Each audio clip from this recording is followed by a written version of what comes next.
दोस्तों, नालंदा यूनिवर्सिटी की कहानी तो सुनो। 450 साल पहले बनी नालंदा यूनिवर्सिटी पूरे भारत में सबसे बड़ी यूनिवर्सिटी हुआ करती थी। दुनिया भर से लोग वहां पढ़ने आते थे। साहित्य, खगोल विज्ञान, कानून और भी बहुत कुछ वहां पढ़ाया जाता था। आज सदियों के बाद 815 साल के इंतजार के बाद नालंदा वापस आ गया है। 19 जून को प्रधानमंत्री मोदी जी ने इसका उद्घाटन किया।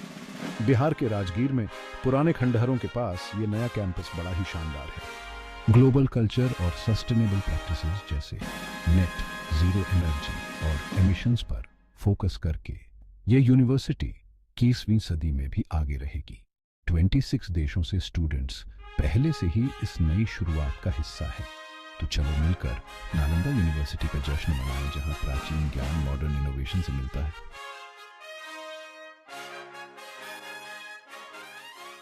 स्थापित नालंदा दुनिया की पहली रेजिडेंशियल यूनिवर्सिटी थी। ये ज्ञान का शिखर था जो पूरे एशिया से विद्वानों को अपनी ओर खींचता था। यहाँ साहित्य और खगोल विज्ञान से लेकर चिकित्सा और वास्तुकला तक हर विषय पढ़ाया जाता था। अब बात करते हैं 2024 की। इस प्राचीन ज्ञानपीठ का पुनर्जन्म हो चुका है। प्रधानमंत्री मोदी द्वारा उद्घाटन किया गया बिहार का ये नया कैंपस ऐतिहासिक भव्यता को अत्याधुनिक सस्टेनेबिलिटी के साथ मिलाता है। सोचिए, एक ऐसा कैंपस जो नेट जीरो एनर्जी, एमिशंस और वेस्ट पर काम करता हो। यही नालंदा का भविष्य के लिए विजन है। 26 से ज्यादा देशों के छात्रों के साथ नालंदा फिर से सांस्कृतिक आदान प्रदान और ज्ञान का वैश्विक केंद्र बन गया है।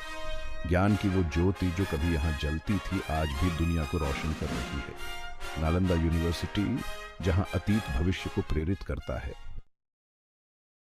दोस्तों, नालंदा यूनिवर्सिटी के बारे में एक ऐसी बात जो शायद आप नहीं जानते, ये सिर्फ पुराना इतिहास नहीं है, ये तो नए जन्म और इनोवेशन का निशान है। सोचिए, एक ऐसी जगह जहां ज्ञान कभी मरता ही नहीं। 5वीं सदी में बनी नालंदा यूनिवर्सिटी दुनिया भर में सीखने का सबसे बड़ा केंद्र हुआ करती थी। आग और हमलों को झेलने के बाद भी इसका सार जिंदा रहा। अब सीधा 2024 में चलिए। पीएम मोदी ने बिहार के राजगीर में पुराने खंडहरों के पास ही इसका नया कैंपस शुरू किया है। ये वापसी सिर्फ ईंट पत्थर की नहीं है, ये तो ज्ञान की मशाल फिर जलाने की बात है। नालंदा अब भारत की विद्या की विरासत और इसके उज्जवल भविष्य का गवाह बनकर खड़ा है। एस्ट्रोनॉमी से लेकर लिटरेचर तक नालंदा की धरोहर जारी है।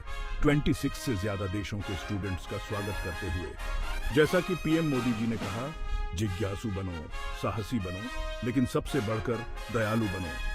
नालंदा यूनिवर्सिटी वापस आ गई है और ये सिर्फ एक कैंपस नहीं, ये तो ग्लोबल एकता और असीम संभावनाओं का प्रतीक है। आइए इस विरासत के नए जन्म का जश्न मनाएं।